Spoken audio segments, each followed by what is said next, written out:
कृपया सर्व प्रवाशांनी इकडे लक्ष द्या। फलाट क्रमांक 1 वर केळी खाऊन साल फेकणारे आजोबा,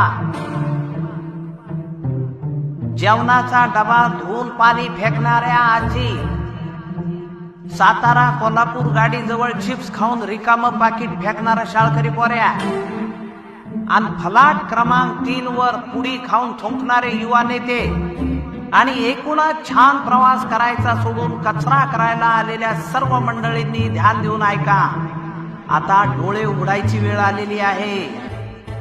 स्वच्छता ही काही एकट्या दुकट्या माणसाची जबाबदारी नाहीये, ती सर्वांची जबाबदारी आहे। घाणीचा वास माणूस पाहत नाही, तो जसा सामान्य माणसाच्या नाकात शिरतो तसा व्हीआयपीच्या पण, आणि या घाणीमुळे रोगराई सुद्धा पसरते। त्यामुळे आपला परिसर स्वच्छ असणं ही आपल्या सगळ्यांची महत्वाची गरज आहे, आणि हाच दृष्टिकोन डोळ्यासमोर ठेवून आपल्या एसटी महामंडळानं सुरू केलंय हिंदू हृदय सम्राट बाळासाहेब ठाकरे स्वच्छ सुंदर बस स्थानक अभियान।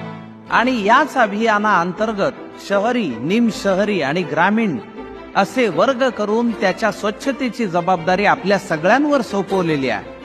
आणि या अभियानाअंतर्गत पहिल्या, दुसऱ्या आणि तिसऱ्या क्रमांकावर येणाऱ्या बस स्थानकाला अनुक्रमे 50 लाख, 25 लाख आणि 10 लाख अशी भव्य बक्षिसही ठेवण्यात आलेली आहे।